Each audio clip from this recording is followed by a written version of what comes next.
Hi everyone, and welcome to the CCCX update and another brilliant interview for 2024. If you're not in the UK and you didn't know already, you'll be able to see from a screen a couple of fleece wearing guys here. We're in autumn, even though it's not that far into September. Believe it or not, summer has been done. So today I'm chatting to Nathan Dring. Nathan excels in driving organizational transformation through expertly facilitated conversations operating across diverse sectors like the NHS, sales, and nuclear. His approach hinges on creating engaging programs that foster behavioral change, improve productivity, and reduce turnover, all through the medium of dialogue. By encouraging open, meaningful exchanges, Nathan breaks down barriers and builds trust within teams, promoting a collective embrace of change. His innovative strategies and approachable nature facilitate a collaborative atmosphere, encouraging shared goals and a motivated workforce. And Nathan's focus on conversation as a catalyst for change is central to helping organizations and their employees thrive. So, Nathan, really appreciate you joining me today. Thanks very much for the invitation. Very much looking forward to the chat. Yeah. And Nathan and I got talking on the topic of embedding high performance in contact center teams, because as I covered there in that intro for him, he has a different approach to what you and I might think that looks like. So we've got a few questions we're going to go over in our interview today. We're going to talk about what does performance mean, because it means different things in different contact centers. And we're going to talk about how you go about improving performance in time-tight environments, which we all know contact centers are. And we're going to come back round at the end of our chat to, if you are a team leader or a contact center manager, when should you be looking to affect behavior rather than train new skills? That's going to be right at the end there. So we'll jump in. Nathan, first question: that you've worked with clients in multiple sectors and industries, as I said, and we're talking about improving performance and positive behavior change today. But that doesn't mean the same thing to everyone listening. So I want to start by asking you, what does performance mean in different contact centers? Well, yeah, and immediately I think that's a really helpful question, because one of my first kind of forays into contact center space was when I worked at ASDA, and I was head of learning engagement across our contact center estate. We had 42 sites or something like that, UK, offshore, in-house, outsourced. And this was a big part of it, was how do we get this consistency of understanding of performance? Because you'd have some sites who were, we had one selling insurance. So we had really happy people ringing up to get the cherry on top of the icing on top of the cake because they're going away on holiday. Great conversation, really good. They were always going to buy, so that was success. Meanwhile, you had, the complaints team, who were the last safety net to stop a customer potentially walking away and taking their business elsewhere. So performance looked completely different. And I don't think at the time I probably had the thinking that I have now and the approach that I have now, because performance was just sort of like, with a lot of values, like a poster, like a line on a wall, a phrase that says, we want great performance, and no one quite agreeing what it is, and not having the space and opportunity to figure out, well, what does that mean to me? Because even on a single site, performance to the complaints team is going to be different to performance in a sales team, or different to performance in a back office function, different to performance as a team leader. So a big part of this conversational approach that we'll get into a little bit is, when I see or hear that word, or any other word we might get to, but performance, do I get the opportunity to, in conversation, figure out, well, what does that mean to me, and how can I give that teeth and meaning and longevity in my role? So at the end of the day, I know I've performed, even though my gold standard might be different to someone else's gold standard. And I think if you don't do that, then you risk having a false sense of performance and achievement. We used to have a boss whose mantra was always just make it green. Like, as long as the metrics look green, make it green. And we had all sorts of stuff going on. All sorts of dodgy, ghost calling to try and kind of bring out AHT after hours, all this sort of jazz. And someone said, the problem is you've got watermelon metrics, which I loved. So they're green, but as soon as you scrape beneath the surface, it's bright red. And I've held that. And I think, I've gone around the house a little bit to kind of try and unpack my thinking, but that's why I think this conversational stuff matters, because you can take this word performance and actually make it mean something for me. And I think that's when it actually starts to be nuanced and applied, and therefore you get performance. Yeah, No, absolutely, and I think as a recruiter, some of the environments I've worked in the past have certainly been contact center type environments, and I've been led in the same way. I love that phrase, watermelon metrics. Yeah, we had exactly the same thing. People dialing the speaking clock. For anyone under the age of 25, that's a thing that you dial a phone and it tells you what the time is. Obviously nowadays the phone tells you what the time is, but so people would dial that, and absolutely, if it was green, everyone was happy, and people didn't look too closely at it. But again, I know from first-hand experience as well. And if you're a team leader or a contact center manager listening to this interview, the chances are you're feeling time pressures in your role day to day. We know that from listening to team leaders and contact center managers. So, how do businesses commonly look to improve performance in a time-tight environment? Um, if I'm being pithy and blunt, badly. So they focus on the metrics. They talk metrics. They look at the metrics quite often retrospectively. There was a piece of research done by a chap called Patrick Lencioni, who talked about he wrote the book called The Dysfunctions of a High Performing Team. So, in the absence of or without. And there's a pyramid, and at the top of it is results. Everyone thinks that's great. But at the bottom is this thing, trust. And he kind of layers up the pyramid. But in essence, what the premise is, if you just focus on the results and talking about the results and talking about the metrics and talking about the numbers, that doesn't do anything. It's like, it's the phrase that weighing a pig doesn't make it fatter or something. It's that sort of, I don't know where that phrase came from. But it's that sort of thing. It's like if I drive from where I live, down south to see my mum, and I just focus on the speedo and the revs, and I don't give any consideration to what my feet are doing, then people would say that's moronic, don't drive. And I think sometimes the way people try to drive performance is by talking about the metrics. It's tapping the dial in the car and getting across at the speed. And kind of where I go is, well, why don't you have a chat with the feet? Why don't you chat about the inputs, the thing generating that? And I think a big part of where people go wrong is they fail to fully work with, whilst they might logically understand, fully work with the fact that metrics are an output.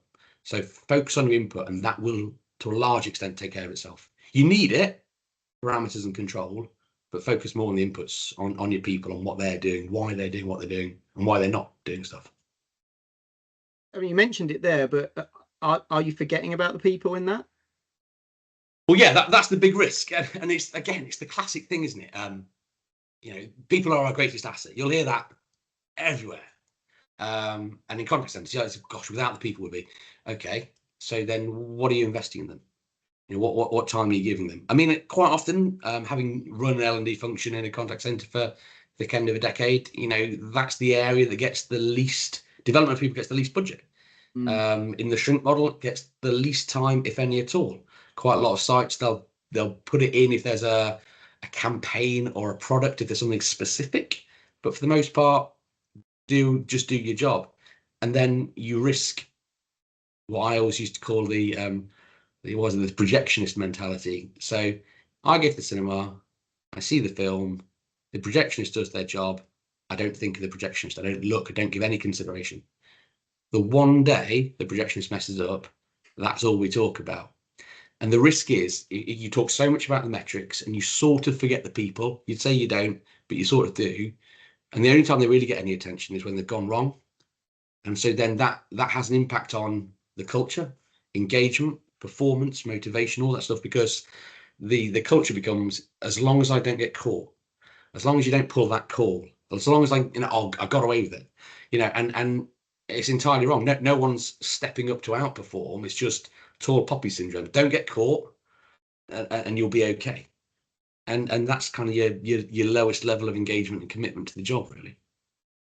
Yeah, I mean, you mentioned it earlier, that pyramid model with trust at the foundation of that, and that's obviously embedded and related to all of those examples you give there. And I know again firsthand from experience, going back to the speaking clock example, you can either lead and train people through, I think, kind of bluntly, fear or respect. And if you do it through fear, they'll do what they're told when you're there. But if you're not there, and of course with remote work, people aren't as present, then they start finding ways to get away with things. If people are led through respect and trust, then they'll actually go above and beyond because they believe in the mission and the shared values, and they believe in working for one another, and of course, as well as for the customers as Yeah.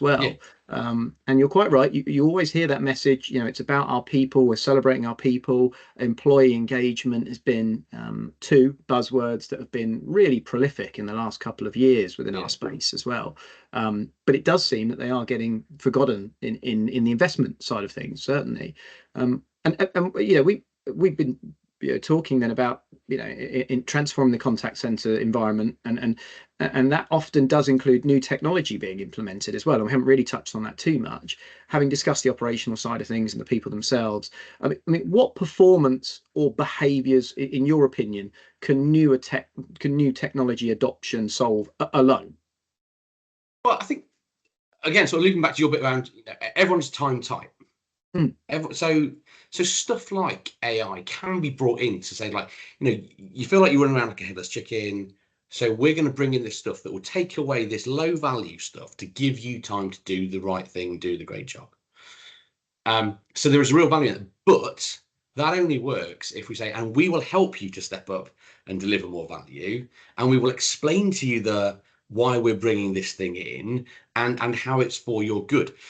So there are some great technologies to do that. I think again, where it tends to be the challenge is if that's not explained, if that's not communicated, if like with the word performance, if I don't get to understand, well, what does that mean to me?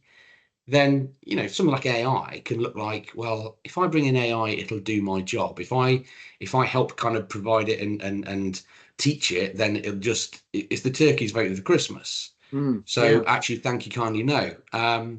So I think there tends to be more resistance where it's just poorly communicated, poorly understood. I mean, I think AI will have loads of great application, but that doesn't mean it just cannibalizes every operation and say thanks very much. You go down to the job centre. I still think there's huge value in it, and I wonder if at some point a differentiator in the future will be, oh, we're more people focused than AI, and people will go, oh yeah, I want to talk to a person. But for low level stuff, I don't need to. But for this stuff, I'd really like to. Yeah, that's a really interesting point, actually. I've personally not heard anyone align reassessing what performance looks like post AI implementation. And we hear it a lot in terms of AI isn't there to take jobs, unless you're Klarna.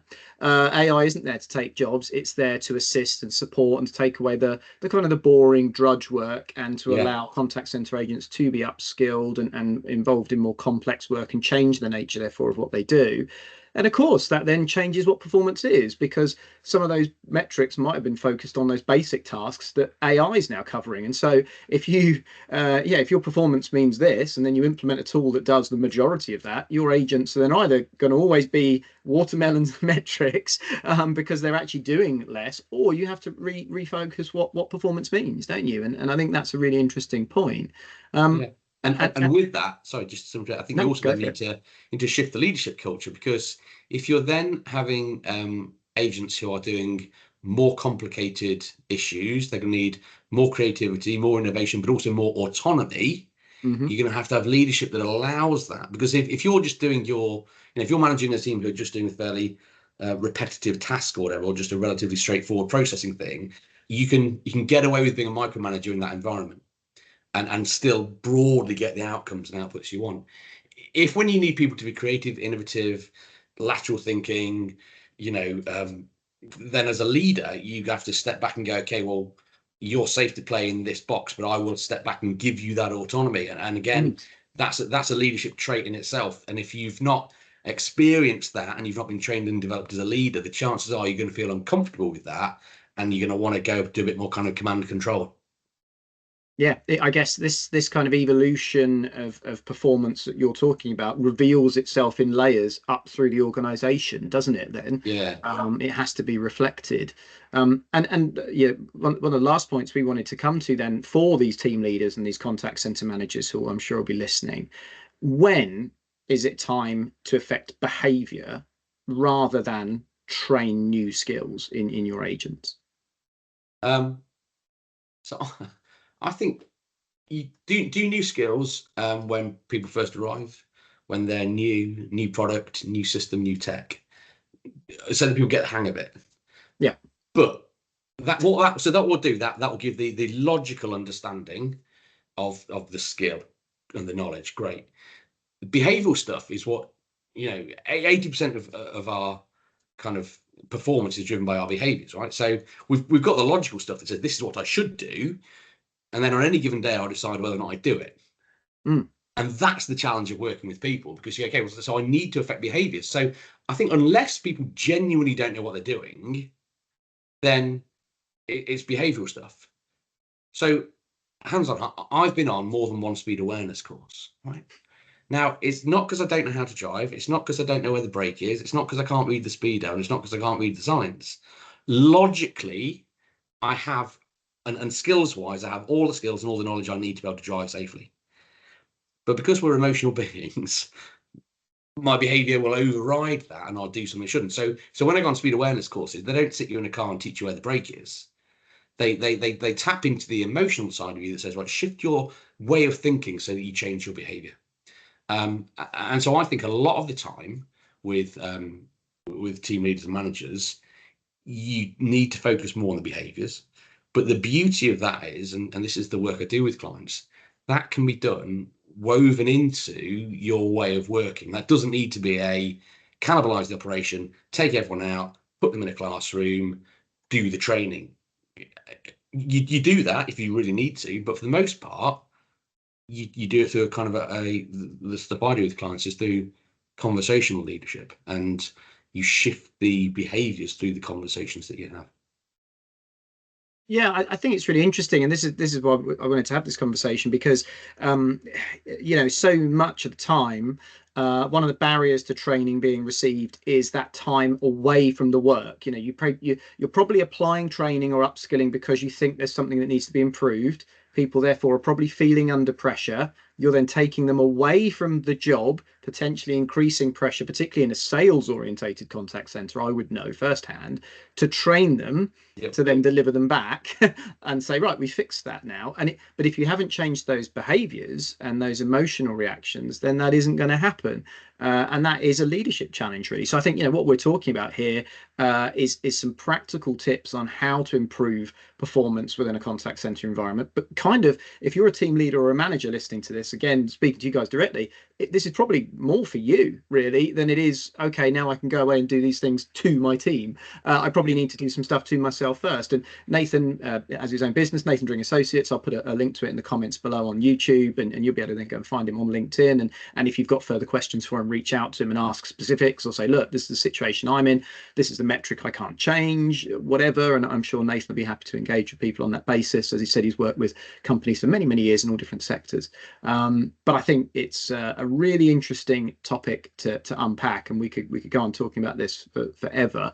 But it really resonates with me as someone that's worked in, as I say, that sort of contact center environment as well. So, Nathan, look, as always, lovely talking to you. Man of 1,000 analogies as well. Add color to any topic. It's brilliant. I'm going to be taking the watermelon one away. I will use that. And yeah, thank you very much for your time. It's an absolute pleasure. Thanks very much. No worries.